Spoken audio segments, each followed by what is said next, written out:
I have software that lets me do that. And then I have a little channel on YouTube called The Global Youth, which nobody looks at, but it's a good resource if anybody ever does. So at the end, I'll ask you if it's okay to post it. Absolutely, go ahead. I don't mind at all. Okay. So why don't we start with a little bit about you? So you're 17, you're in high school. Yes. Yes. Tell me a little bit about your family and why you're such a free thinker. My family consists of 5 members. My dad is actually a journalist, which is a huge reason of why I'm allowed to think what I want to think. Yeah. My mother is a science teacher, which is yet another reason.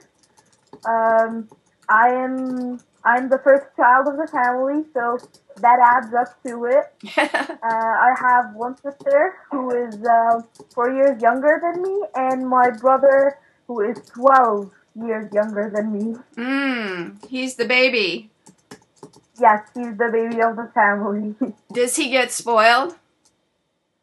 Yes, he does. Yes, he does, definitely. And more or less, we spoil him more than mom and dad actually do. Right. Does he study? I mean, is he motivated Yes. to work? Well, just like little kids, I believe that school is not right for him. He goes to school, of course, but I think that school is not right for kids at that age. What should they be doing? Running around playing? No, absolutely not. For instance, I have this project I started in my school. Since I'm a major science geek, I enjoy science very much. What I did is that I started a science club in our school, and one of the projects we do is that we teach kids who are 4 or 5 years old things as complicated as Newton's gravitational laws, Einstein's theory of relativity, these concepts. But we spend so much time teaching them these things using cartoons and animations and Harry Potter and things like that, that the kids really know these things really well, and it's very easy for them. So I don't think it's a matter of what he's learning. I think it's a matter of how he's learning it. Right. And you know what I hear from young people around the world is, especially in developing countries, is in the classroom the teacher talks, the classroom is large, the students write notes, they're not encouraged to analyze, discuss, or talk. That is very true, but I also believe it's a rather personal idea as well, because, for instance, in my school, I'm allowed to voice my thoughts a lot, and I do that quite a lot. I have a habit of getting in trouble because of it, actually. But yes, I think it's a matter of personal ambition and sort of rebellion. I refuse to let my voice not be heard, basically.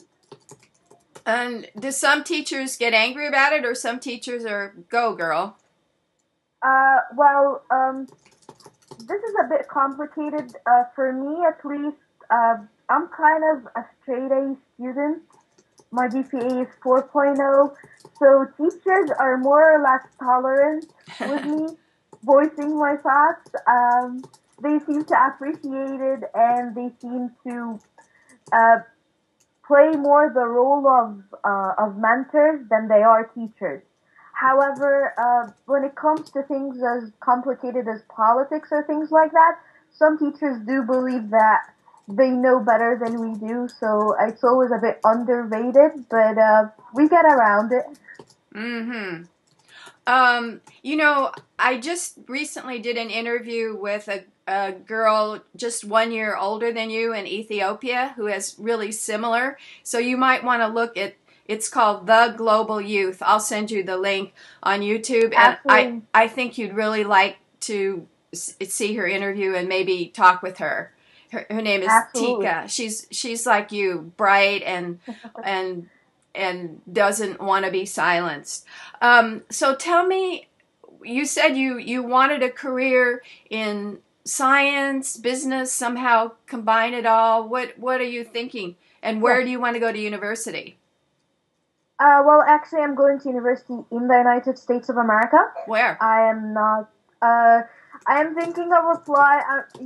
Early decisions are just looming ahead, actually. But I'm thinking of applying somewhere in the East Coast, maybe in Amherst, Smith, Bryn Mawr, something Wow. like this. Hmm. Um, I really don't think I fit in within an Ivy League kind of college. I'm not much for competitions, so I don't think I'd be able to do well there. I am planning basically to major, at least the idea in my head I have is that I'm going to major in physics, Mm-hmm. more specifically astronomy, and maybe do a minor in philosophy as well. Wow. Um, the Ethiopian girls is applying for colleges in the U.S. too. You two definitely have to be friends. Absolutely.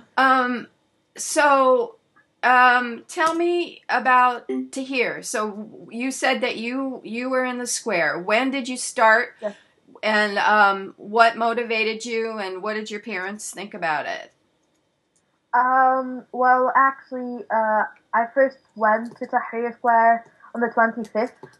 I'd January already involved, yes, January on the 26th. 25th, the Ah, 25th you of went on the Jan. 25th. Yes, okay. I was involved previously with some political parties and political groups, albeit in a better produced way before the revolution. I already had strong connections with people running the page, Khalid Saeed. So I was kind of involved in the planning for it. So I had to be there. I actually had an exam that day, so I had to finish my exam and head directly to the square. I will lie to you. We at once when we were planning for it, we were thinking this is gonna be just like every other time. We're gonna stand there holding signs, 100, 200 people maximum, holding signs until the police comes, sets us all up, and then we'll go home and get it over with. And then suddenly, while we're standing there, probably 200 people or something, it was around 3 p.m., maybe 4 p.m., and we hear voices. We actually sense the ground is shaking, and I'm like, oh my god, what's happening? People are actually moving. Oh my god. And at that time, on the 25th, we were probably 30,000, 30,000 people, and it was so shocking because for the first time, we were actually past 200 people. We were like 30,000. Oh my god, can you imagine it? We had no idea it would get that far, and 30,000 was a huge feat. Right. What groups were there? Like the April 6th movement, or what were the names But of? I'm interested in how uh, youth organized this. some of them were April, the 6th of April youth, yes. Some of others, like myself, were not concerned with a political party or a political movement, more like concerned with a political idea or thinking. Uh, what was surprisingly is that out of the people that first started the revolution, it wasn't unlike what people say. It wasn't a revolution of the hungry, or it wasn't a revolution of the poor. Right. Actually, they were very well educated Right. people who had tons of experience, tons of community work, and who felt socially responsible. Right. So I read Wael Gronin's. How do you pronounce his name? The Google man. Wael. Well, Yeah, I read his book, and he made it sound like he kind of initiated the call on his um, Facebook page for January 25th, and then Amir, the co-founder of April 6th, he kind of made it sound like his group initiated the call. So do you have a sense of who started this, who got the idea? January 25th, Police Day, we've got to demonstrate. Well, this is again a kind of complicated question. On one hand, you have April 6th, and even before the revolution, if you were to talk about political activism, then April 6th was definitely on top of everybody's list. April 6th stood up for a lot of things, and they fought for freedom, and they voiced their thoughts way before the revolution.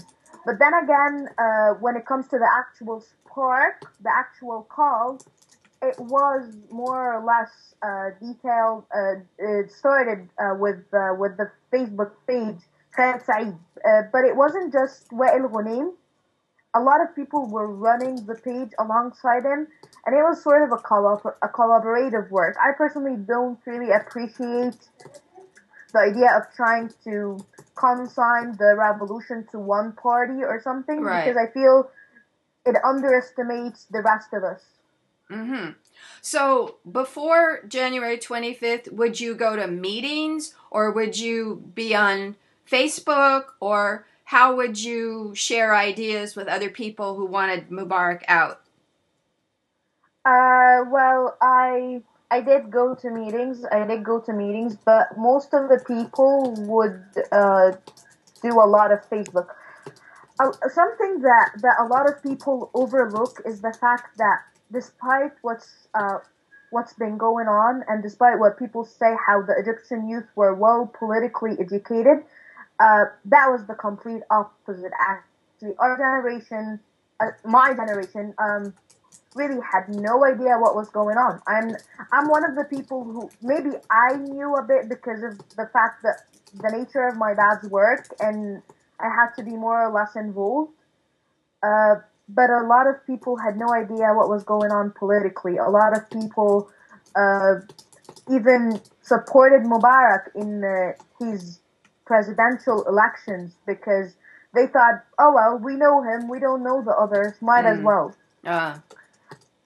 Even people who are now looked up to as symbols of the revolution, like perhaps Dr. Muhammad al-Baradei, were once clearly overlooked by our generation. Not just that, but he was alleged against as being a traitor and a spy and things like that. So not a lot of people had political knowledge, absolutely not. It was the revolution that actually sparked all of this. So people had been feeling angry about security forces, angry about unemployment for youth. These issues weren't new. So why was it that 2011, the lid blew off the pot and the revolution took place? I think, well, we have to take in mind the revolution of Tunisia sparked was a huge thing here in Egypt because before we talked, we did a lot of talking and not enough action.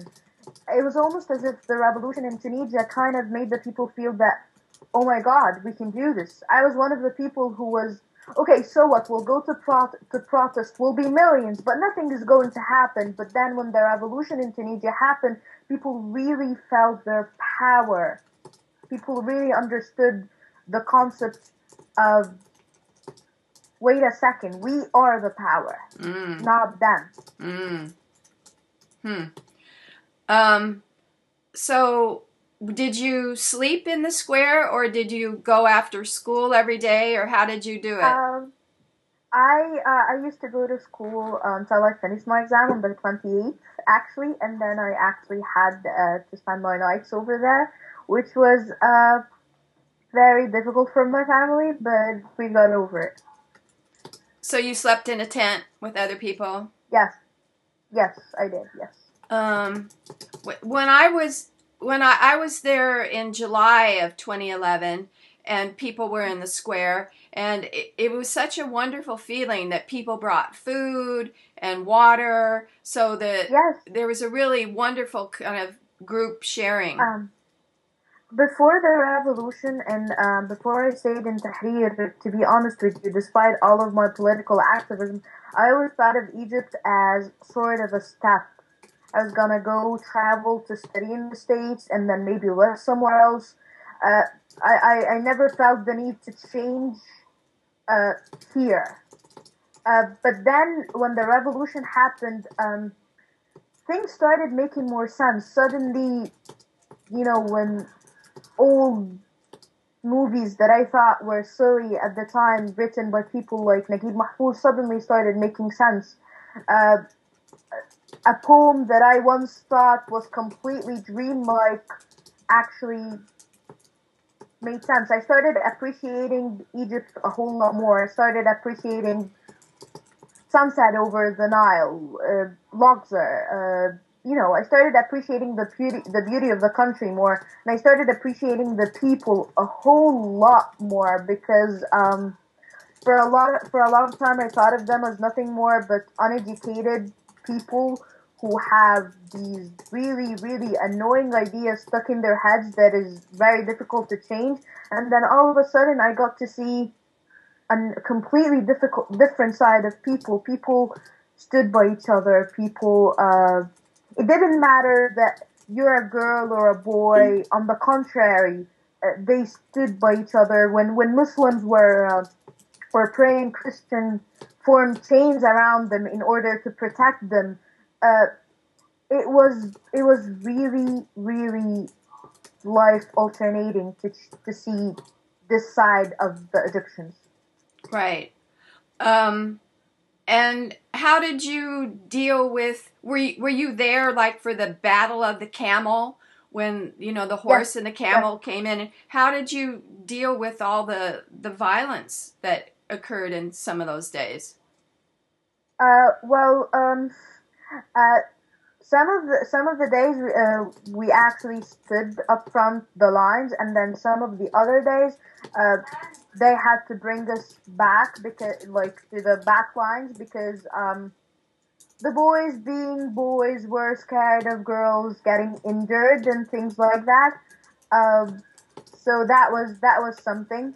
On the other hand, for instance, there was this night where people started actually shooting and throwing Molotovs off of the roofs of the buildings surrounding Tahrir Square.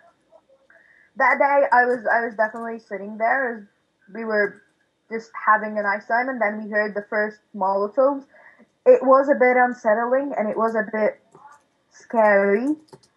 But I think because of the fact that I unfortunately saw some people die and witnessed one of my friends die, Oh it boy. became a matter of well, if they died, then why shouldn't I? I'm no better than them. I mean, they died for a cause, so either I complete their message and make it reach out, or I face the same uh, destiny as they did. And how did you? Were your parents in the square too, or and your sister, or was it just Uh, you? no, it was just me. Dad did come over a few times, to check up on me, and because he wanted to be there. It was a bit different story for my mom and my sister because my mom had to take care of my brother who was very young at the age, uh, and my sister was also young. So as a way of protecting them, there wasn't. Actually, mom did the same thing with me. She didn't want me to go there and stuff, but we got over it. That's great. Um, so, um, what's happening now? Are you on the side of the military council and El Sisi, or are you on the side of the Brotherhood? I imagine. What are you thinking now in terms of the conflict?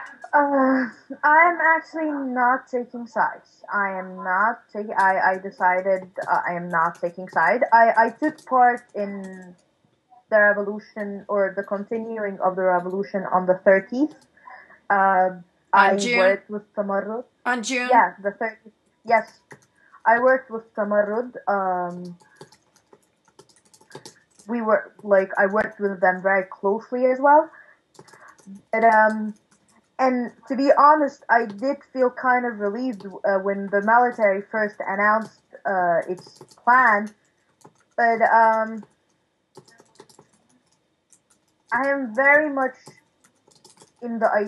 believing in the idea of liberal or secularism, and that means that the military does not get to rule the way the military is doing right now, actually. Also, it's very, very hard. I started not taking side, or I started becoming neutral the day El Sisi did this speech asking people to sort of give him a commission or an order to deal with it. Dealing with it turned out to be bloodshed, so Mm. I'm very much against that. Very much against that. I read that 1,600 people have been killed in these Uh, conflicts. Not that much. Well, here's the situation. The situation in Egypt right now is very complicated because on one hand, you can't help but hate or dislike the military very much for the bloodshed, Yeah. but also appreciate the fact that they did throw away another uh, religious fascism that did very much kill that very much amount of people in 1 year. On the other hand, no matter how hard you try, you can't completely tolerate with the Muslim Brotherhood because what they're doing is wrong. End of it. They're very when they were in power, if you were against them, you were suddenly out of Islam, not a Muslim. Uh, People were literally being killed everywhere. A lot of my friends died in Al-Ittihadiyya. So, do you know the movie like Monsters versus Aliens? Yeah. We're the good humans. We're the good humans, and the military and the Muslim Brotherhood are literally tearing each other apart, and you can't tolerate with one side versus the other because at the end of the day, you know that these are almost as bad as these. Mm. Well, do you have faith that the military will, in fact, have elections next year and democracy can resume? The thing about Egyptians is we still have those characteristics of the pharaohs. We love to make gods out of people. People are asking El-Sisi to run for presidential elections. People are begging him. There are people who are collecting signatures to ask him to run for presidential elections. And I'm just like, haven't you people learned anything these past 3 years or something? We've been through this before, and eventually, I think that the Muslim fascism the religious fascism in any way would have led to will lead to military ruling, and that military ruling will be either directly through like someone who's military winning the presidential election, or indirect by this complete controlling, especially of economy, based on the fact that the military protected the revolution and things like that. So a complete control is bound, and it's like a cycle. You have the Muslim or the fascism or the religious fascism, and then you have the military, and it's just going on around and around. And unless someone actually have the will to break this cycle, or the people have the will to break this cycle, it will go on for a long, long time, I'm afraid. I hear the call to prayer in the background. Yes, yes, it is. It's Maghrib, I think, yes. Do you think that El Barada can break the cycle, or he doesn't have enough power? The thing about Al-Barad'i is that Dr. Al-Barad'i is, he's too idealistic for Egypt. Mm. He lives off in utopia, okay? The man, I love the man to bits. And if he was to run for president, I would give him my vote, no doubt. Once I'm allowed to vote, of course. Um, he believes in everything that is revolution. He's like the simple of the revolution for me. He's the perfect idealization. But he's too idealistic. He's too idealistic for the people of Egypt. He's too misunderstood for the people of Egypt.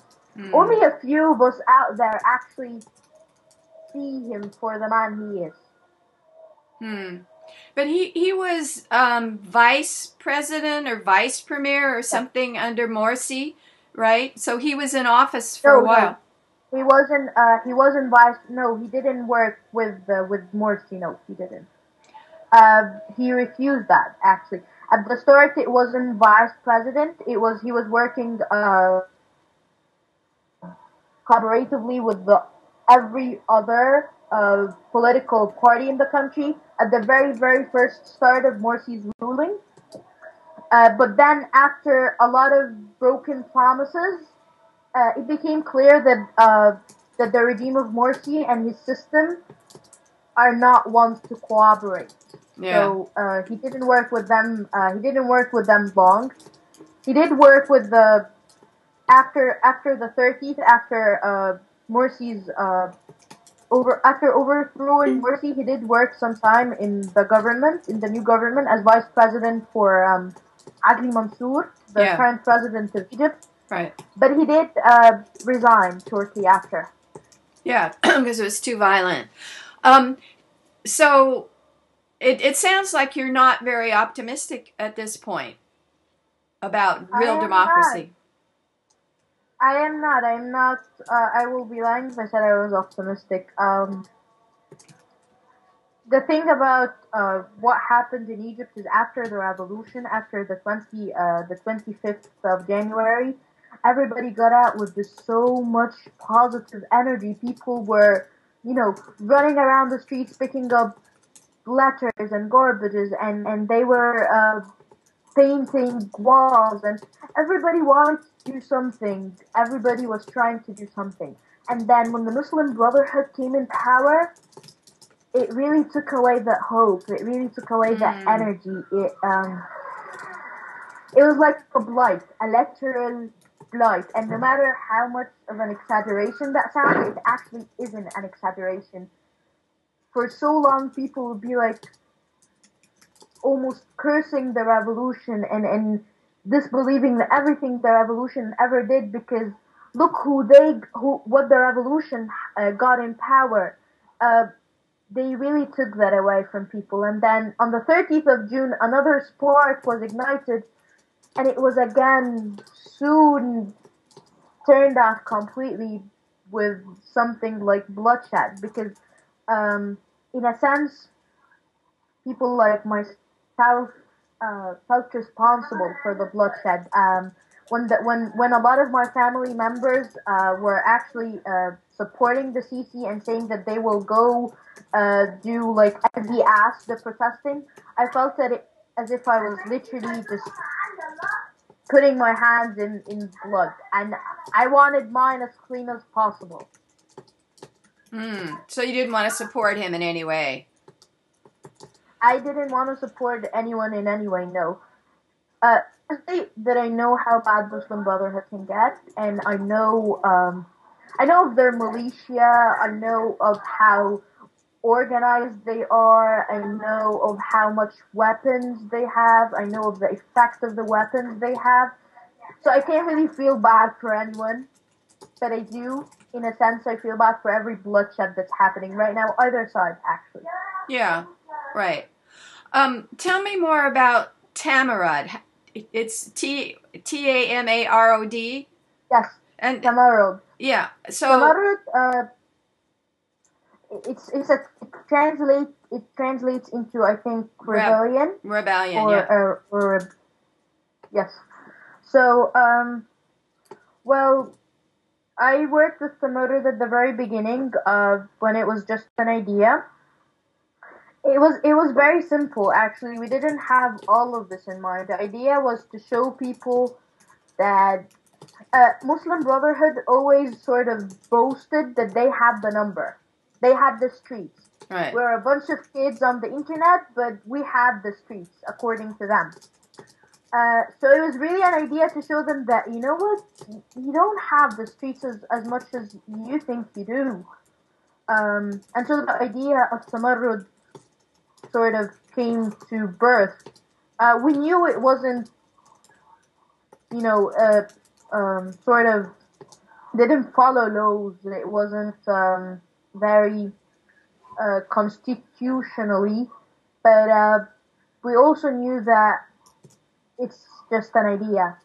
And we started doing it, and within, I think, a week or two, we had managed to gather a significant amount of signings and documents that we were like, the petitions. This could actually work. Yeah, the petitions. This could actually work.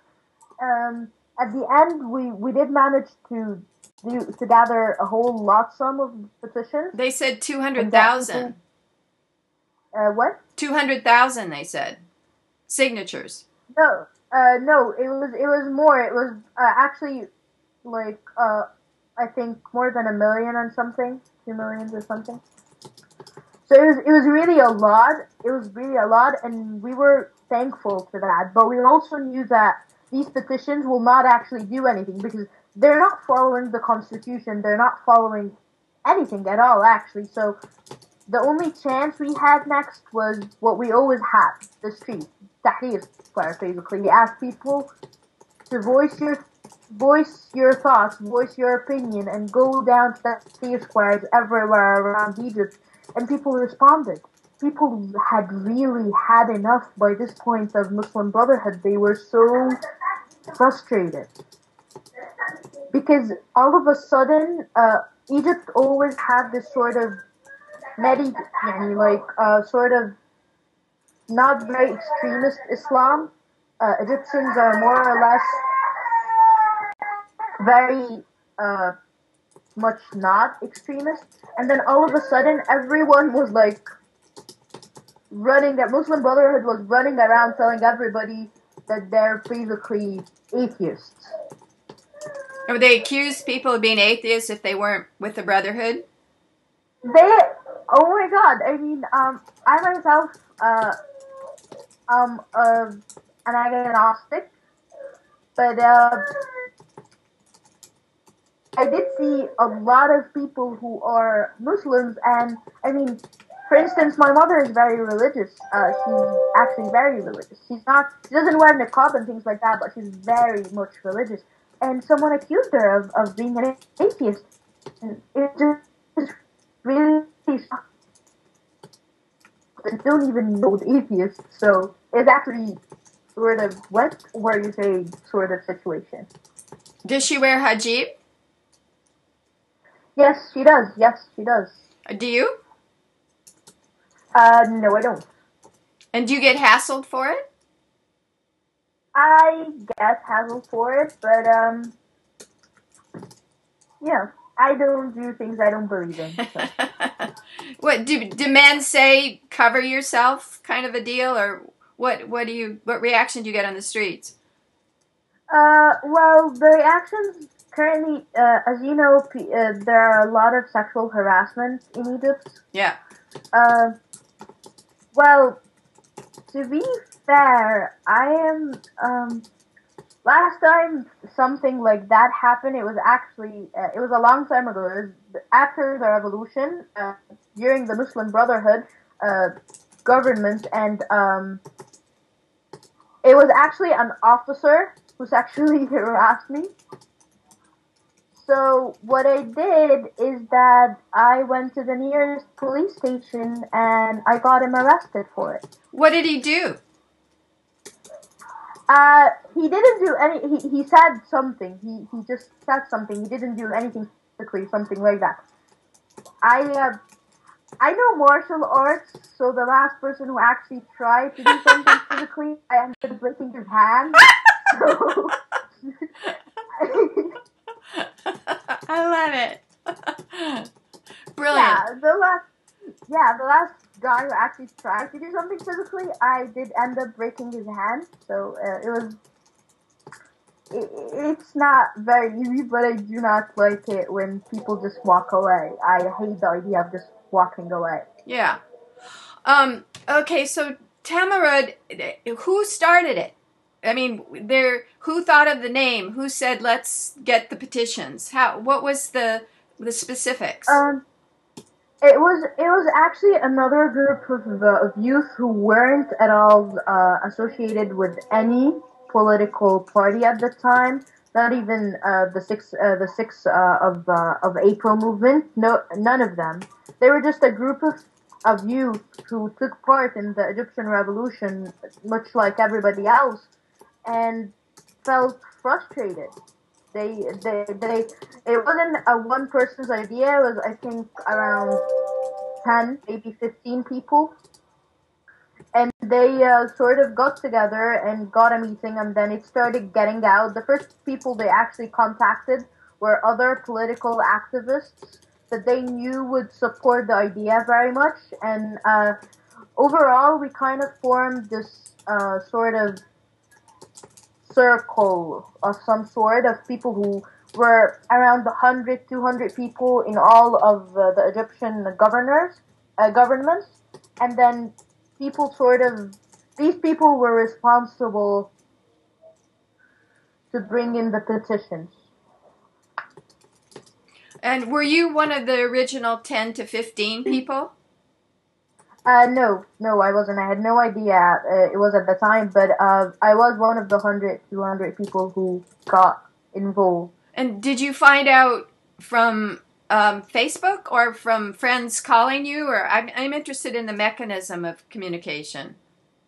At the beginning of it, at the very start of it, before we started, printing out the petitions and things like that, calling someone was the only idea we had. So, since the youth political activism in Egypt are very much connected.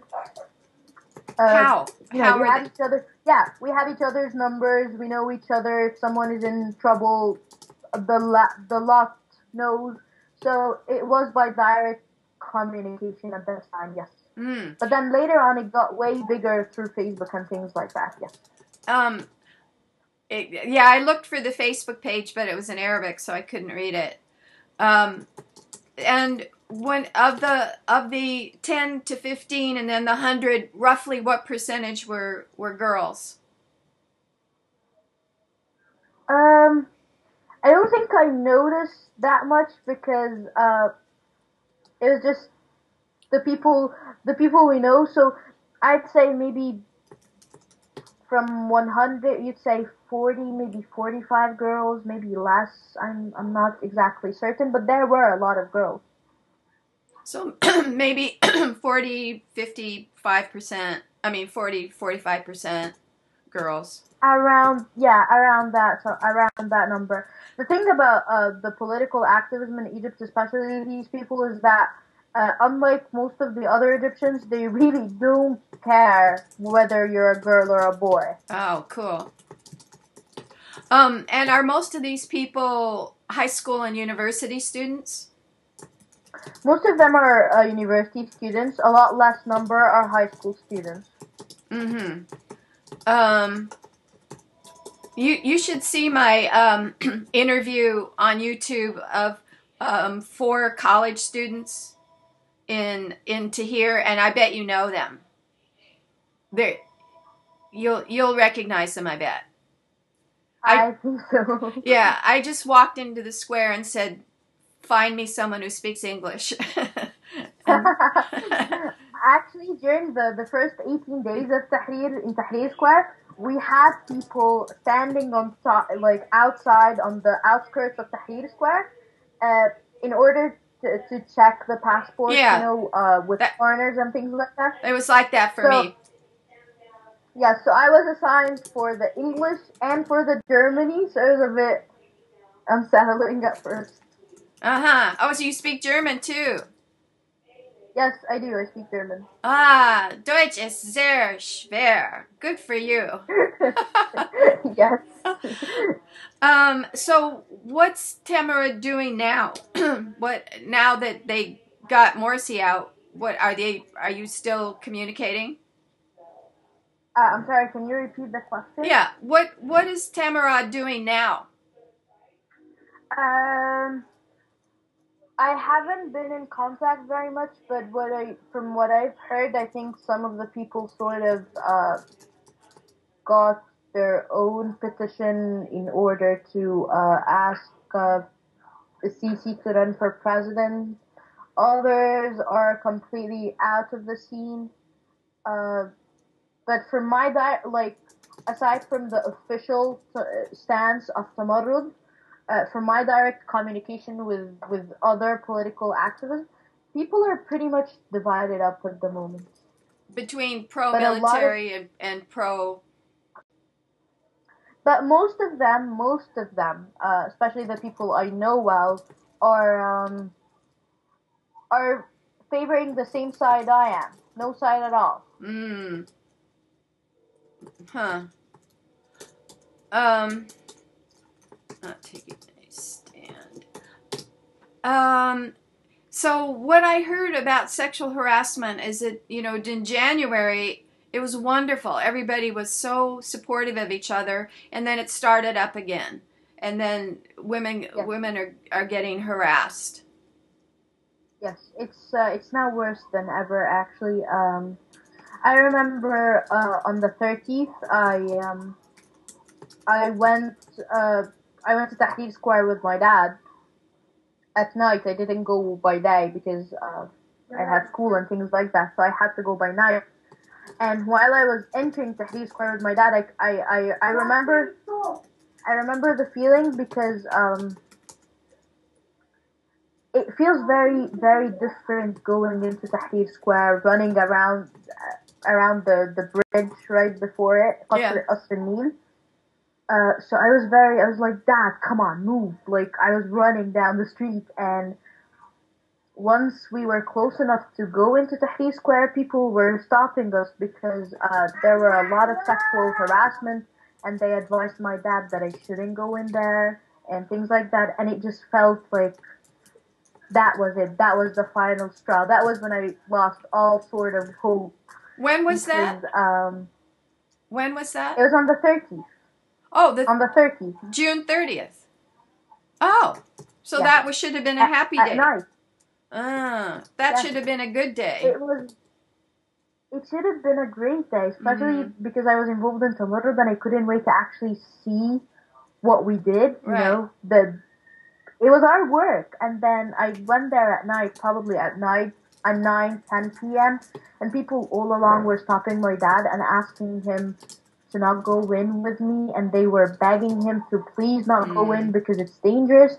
And it was very frustrating. And for the first time, Dad had to say no. He's like, I can't let you in. I can't. We have to go back. And that's when it was like the final straw. What, and were those people Brotherhood supporters? Is that who was doing the violence? No. Who? Yes. When I asked around, some people were saying that they were Muslim Brotherhood supporters. A lot of people were saying that they were Muslim Brotherhood supporters, and I am bound to believe that they were Muslim Brotherhood supporters because it's just like them. It's just their style. Mm-hmm. But on the other hand, there's also the voice that says it's just Egyptians. It's just what? It's just Egyptians. They're not affiliated with anybody. It's just a bunch of teenager boys. Yeah. Let's see. So, in terms of being an agnostic, you were raised to be a Muslim, right? So what is your thinking now in terms of believing in Quran or the pillars, the 5 pillars? Do you do Ramadan? Do you do Eid? Do you not eat pork? I do. I do Ramadan with the family. Yeah. Mm-hmm. Um, and my mom and dad are Muslims. Uh, the thing for me is that I don't have a problem with religion itself. I just have a problem with the idea of coexistence that a lot of religions seem to overlook or underrate or sort of just completely ignore. For instance, if I'm a Muslim and if someone else is not a Muslim but is a very good person, according to a lot of beliefs, he'd go to hell. And if someone is not a Christian for Christians and he's a very good person, he would also end up in hell. So I was like, I for me, it just made God feel like, I mean, I don't think God is that unfair. I think God judges you based on who you are as a person and what you do, and whether or not you choose to worship Him in a certain way is negligible, basically, because what I see in religion is that the idea of religion or the purpose of religion is not the sole purpose of worshipping. It's the purpose of making humans better. So if someone is good, if someone does the right things, yeah, will he really just go to hell because of this? right, Because he's not worshipping you in some way? right. But so you believe in God, but so you're not really an agnostic. You believe in God, but you're not a religious. I I do have some scientifically, you're bound to have some doubts about God and things like that. But then spiritually, it's very hard to believe that there is no God. It's very hard. Mm-hmm. For me, God has to do with order, law, and universal patterns, law, intelligence, so that's part of a bigger design and something that we can get information and support from. But I certainly don't think it's a man in a beard sitting in a chair in heaven. Absolutely.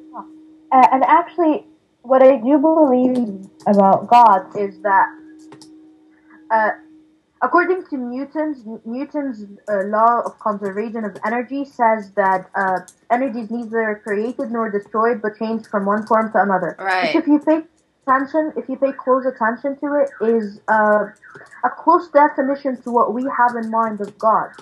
But Mm-hmm. then that means that everything is God, basically. Everything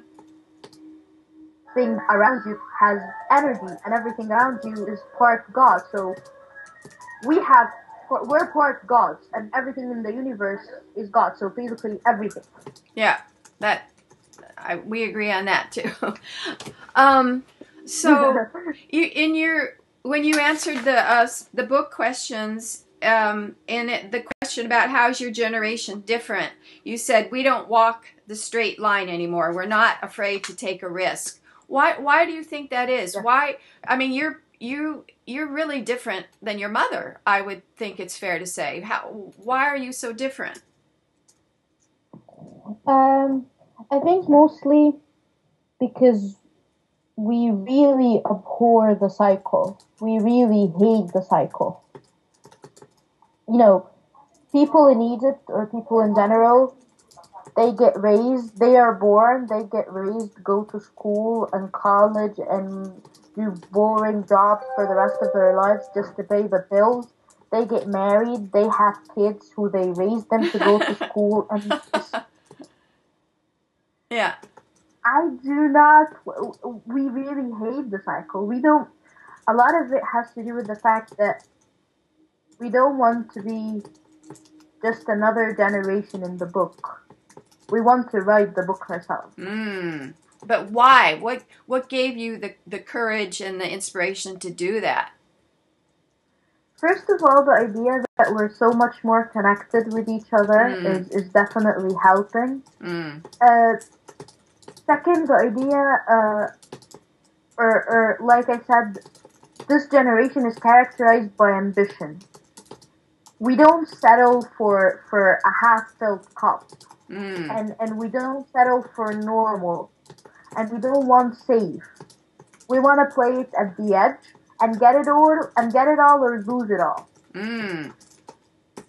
And do you think that's because you had more? I mean, you had more material foundation, so you could take those kind of risks. I'm trying to figure out why this generation and not like older brothers and sisters made the revolution.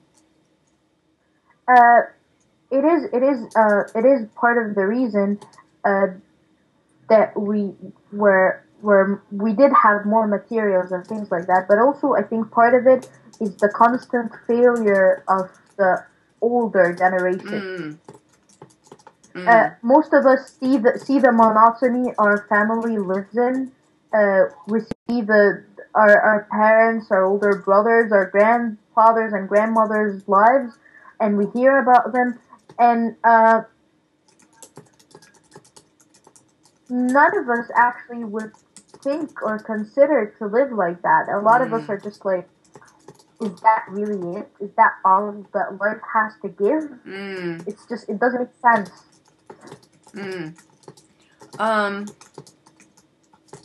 So other generations had the same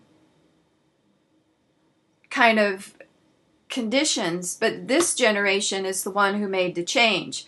And I'm Because still I don't think they didn't have the chance to connect with each other. I mean, sure, parents and my mother might have wanted to change the world at some point, might have wanted to not just be another screwdriver in the big world, but they couldn't connect with a large group of people. Right now, I have 900 friends on Facebook or maybe more. I know people from all around the globe. I can talk to them about their dreams and things. And it really helps when you find people who agree with things you say. And you're like, oh, so it's not just me, so it's you and you and you. Oh, so maybe we're right, not you. And you deal with the problem was that the older generation, for instance, when they would think of something like changing the world, for instance, they would be shut out or shut down by the group of people, the older generation. Right now, we don't get shut out because we connect with each other, and this connection and realizing that we're actually on the same page leads to the realization that maybe we're not the wrong ones. Maybe you are. Yeah, got it. Speaking of your friends, is there any chance that you could post the book questions on your Facebook page? And because I have hardly any, I have maybe 4 responses from Egypt. So I would Absolutely. That'd be really easy. I'd do that, absolutely. And not just Egypt, because you said you know people around the world, so that would be great. And I'm assuming that you took photographs of during when you were into here.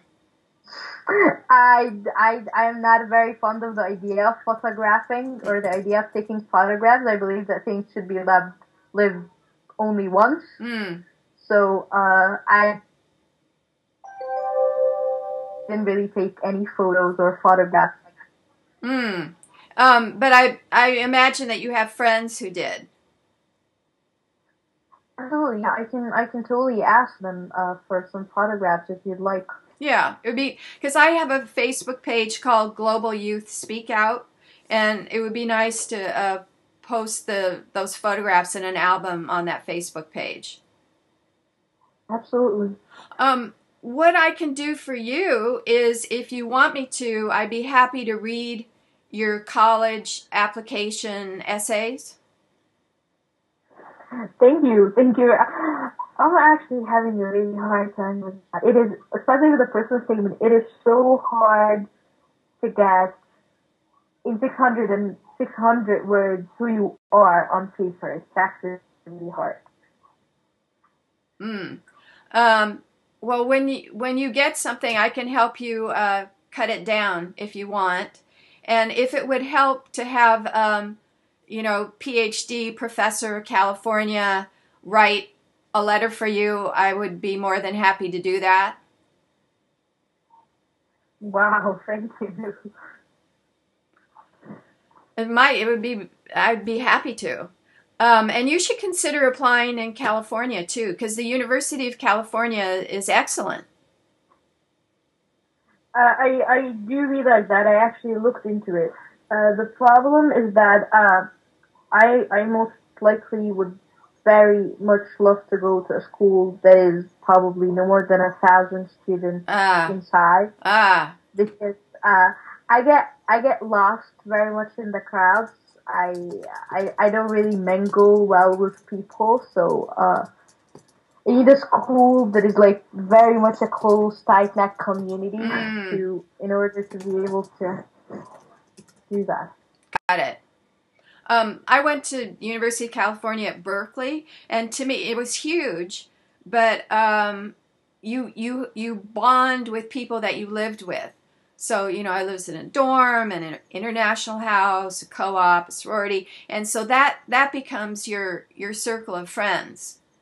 So Hmm. you don't, even though it's big, you can still feel supported, and you have a network. So I just throw that out, that you think about that. I never felt Absolutely.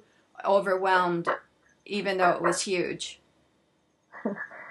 Yeah, I probably would think about that. Okay. Uh, the idea of a community probably goes all the way back to Hogwarts. So Yeah, it's like that. You live with them, and you have similar yeah, interests and things. Um, do you think your mother could give the questions to her science class, or would that be too far from the curriculum?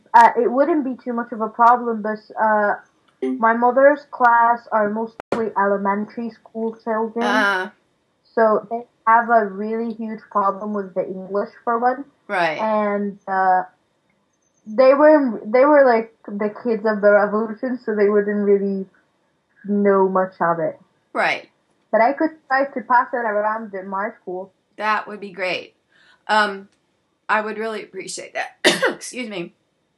I'm going to send Um, them to you again, and then you can put them on Facebook and send them to your friends. That I would really appreciate that, because Egypt is so important. It would be good to have more input. And when you have a chance, maybe you can go through the chapter and correct and add your experiences.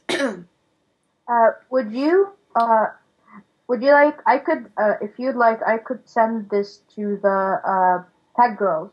Tech Girls is a U.S. Department of State program that specifically targets girls the age of 15 to 17, maybe a bit younger than that. Especially girls who are interested in STEM fields and science, technology, engineering, and math. Right. So I'm a Tech Girl alumni myself, so I could easily send that to them. Great. That would be fabulous. Fabulous, fabulous. Well, I'll let you get on with your evening. I really appreciate getting to know you a little bit, and let's stay in touch. Let me know Absolutely. what I can do to help with the application process here. You've taken the SATs, right? I've taken SAT 1 and I'm taking SAT 2s in November. Good. And did you study for it? Because there's a big The SAT SAT. study book. Uh, I am studying for SAT 2, but it's really hard because I'm taking physics, math 2, and US history in the same day. So it's Ah, really hard. I did really well on SAT 1 though, so I'm just hoping that will balance it out nicely. I got around 2,100 on the SAT 1. oh, wonderful. Yeah, good. I think that sort of, I'm hoping it would balancing out. Good. All right. Well, send me college application essays when you have something rough, and let's keep in touch. Absolutely. Okay. Thank you so much. Thank you.